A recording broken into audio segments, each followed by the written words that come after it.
शासनाला खरं धन्यवाद देतो. बिचारी माझ्या निवडणुकीत इतके पळाले ना, खरंच इतके पळाले ना, तर त्यांना मी शालूट करतो बिचारांना. नाही पळाले म्हणजे खरंच मी कमी पळालो असेल बरं का, मी कमी पळालो असेल, पण तुम्ही ना टोप्यावाले धोत्रावाले इतके पळाले ना बिचारे. आणि शिवाय ते पळून राहिले नाही, निकालाच्या दिवशी काहीतरी नाचत होती, डोक्यावर बसून नाचत होती काही जण पुढे. अजून एक 2-4 नाचणारे पुढे पुढे पुढे मला बघून दे तिकडे बसलेले दंड थोपाटणारे पण बघितले पुढे मला अजून मला बघून द्या पुढे गुरुजी पुढे. आमच्या गुरुजीने डायरेक्ट दंडच थोपाटले. हे बिचारे खरंच या निवडणुकीचं श्रेय तुम्हाला जातं. नाही ती निवडणूक किती अवघड होती सांगा ना. एका बाजूला लय मोठा समुद्र होता, लोक म्हणायचे काय जमणार आहे काय, आपल्याला जमणार आहे का म्हणण्याचा प्रकाश मला सकाळीच म्हणला. जमणार आहे का नाही काय जमत असतं का, त्या भरोशा आपले लाखभर मत कमी झालेत बरं का पप्पू, बरोबर आहे ना सरपंच. लोकांना वाटत हे लय मोठे काय जुळत असतं का, हे लय मोठे. अरे जुळत असतं का, तुम्ही असल्यावर का नाही जुळायचं, जुळलं ना. हे कोणामुळं, तुमच्यामुळं जुळलं. आणि जुळत असतं का, आणि लय मोठे त्या भराशावर काही नाही इतकं उक्त घेतलं आणि त्यांचं वाजवायचं, टेंडरच घेतलंय. आपल्याकडे ना तालुक्यात आहे ना काय टेंडरवाले पुढारी, टेंडरवाले, त्याचं केंद्रबिंदू कुठं आहे तुम्हाला पण माहिती. अरे माझ्या विरोधात इतकं वाईट छापलं वाईट छापलं. अरे काय, अरे हे मी जर त्या कोविड मध्ये पैसे खाल्ले असते ना त्याच्यात काय वाईट केलं असेल ना, इथं हरेश्वराचं मंदिर आहे हे मला बरबाद करून टाकी. हा इथं हरेश्वराचं मी प्रांगणात उभा आहे, पण तुम्ही किती लायक आहे ना इथं देवाच्या पिंडी हात ठेवा. हा तुम्ही किती लायक आहे तेव्हा मी ठेवतो. आणि जर निलेश लंकेने कोविड मध्ये काय अरे निस्वार्थी भावनेने केलंय. मी माझा जीव सुद्धा परमेश्वराला सांगितलं होतं, हे माझं जीवन तुला मी अर्पण करतोय, मी माझ्या लोकांना वाचवायला चाललोय. अरे एवढं निस्वार्थी भावनेने काम करतो. तुम्हाला इथं लाज पाहिजे ना, तुम्ही आपल्या तालुक्याची आपल्या हाताने चव घालून घेता. हा आणि एक आता संस्कृतीचा अक्कल शिकवितोय, त्या कर्जोल्या हाऱ्याच्या पोराचं प्रकरण बाहेर काढू काय म्हणा. हा आणि आम्हाला संस्कृतीचा अक्कल शिकवितो. हा अरे काय तुम्ही काचच्या घरात राहता आणि आमच्या कशाला दगड आणता. चाललाय आता भावी बिवी काय नाही, तर महाविकास आघाडीचा आमदार निवडून येणार आहे, तो पण कमीत कमी 1 लाख मतांनी निवडून येणार आहे. निवडणूक आल्या आणि सांगायचं आता आम्हाला सहकार्याचं. बाप्पूने बरोबर उत्तर दिलं.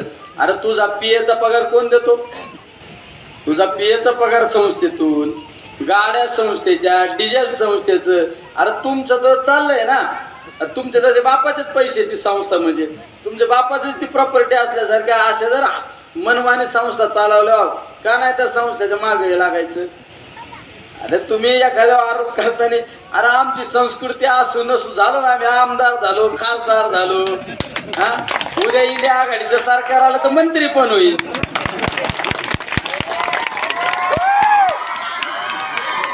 हे आपलेच कार्यकर्ते हे कोणासाठी बसून राहत असेल त्यांना माहिती आहे आपलाच आहे ना, आम्ही त्याचे खरं बरोबर आहे का नाही, आहे का नाही. मी तुमचाच आणि तुम्ही. हा आणि एवढ्याच वेळ तुम्हाला जापायचे, पुढल्या वेळेस हेच माझ्या प्रचारात हे बसलेले आहेत ना मधले, हेच आपल्या बरोबर असणार आहे. अरे तुम्ही राजकारणात तुम्ही ज्यावेळेस संस्कृतपणाचा लोकांना अक्कल शिकवता, आपण किती सुसंस्कृत आहे आपलं हेच सांगायचं ना. अरे आम्ही कसे असू, आमच्या होतं माझ्या होतं, मला तर ते खांदा पडल्यासारखा झालाय. निलेश लंके निवडणुकीला उभा राहिला, माझ्यावर पहिली टीका होती निलेश लंके गुंडगिरी करतो. आणि ठीक आहे आम्ही आहे गुंड, पण गुंडांच्या विरोधात लढतो म्हणून आम्ही गुंड ना. आम्ही कोणत्या गरीबाला त्रास दिला, आमच्याकडे ते पार्ट नसतं हे जमून दिलं असतं का, यांच्या त्या ताईच्या गाववाल्याने जमून दिलं असतं का. आपल्याकडे आहे ना सगळं, आहे का नाही. अरे आमचे जर रिटायर लोक जर दंड ठोकतात म्हणल्यावर मला काय गरज आहे गुंडगिरी करायची, हेच लय झाले आमचे सगळे. हा सगळ्यांनी अतिशय म्हणजे आपण एखाद्यावर टीका करता, तुमचं काय सामाजिक काय अरे कुठल्या आमदाराला असं कंपल्सरी का सायकल वाटप केल्या पाहिजे, किराणा किट वाटप केलं पाहिजे, कोविड आल्यानंतर कोविड सेंटर चालू केलं पाहिजे आणि तिथंच रात्रंदिवस झोपलं पाहिजे, कुठल्या आमदाराला कंपल्सरी होतं का? कुठल्या नेत्याला कंपल्सरी का? अरे नाही, आम्हाला माहिती आहे दुःख काय. अरे आम्ही पाहिलेले सर्वसामान्य लोकांचे दुःख. आम्ही त्यांचं कुठंतरी आधारवर झालं पाहिजे ही भूमिका घेऊन आम्ही काम करतो. घरकुलं झाले पाहिजे इकडे सगळ्या भूमिका घेऊन आम्ही काम करतो ना. शेवट राजकारणामध्ये आपण समाजकार्य करीत असताना प्रत्येक व्यक्तिगत घटकाचा सुद्धा विचार केला पाहिजे, ही सगळ्यात महत्त्वाची भूमिका असते. आज त्या दिवशी माझ्याकडे काही जण आले, म्हणले तुम्ही स्वामी समर्थ मंदिरात सभा मंडपाचा शब्द दिलाय. मेजर बरोबर आहे ना? मला आता मंजुरीला तर अवघड आहे. त्याला आम्हाला माहित नाही, गावात यायचं तर नारळ फोडायची तयारी ठेवायची. असं एवढं सोप्पा तुम्हाला आमदार खासदार भेटेन का? कान धरण तिथं वाकतोय ना. पहिले बघितले आमदार, बघितले पहिले खासदार बघितले. कुठल्या आमदाराच्या खासदाराच्या असं पर आता मी माझ्या भाषेत बोलू का, अशी जवळ उभं राहायची तयारी होती का? तर हे पर मागून टवचित काही कालर धरत्या तिकडे हे कागद आणि हे बोल.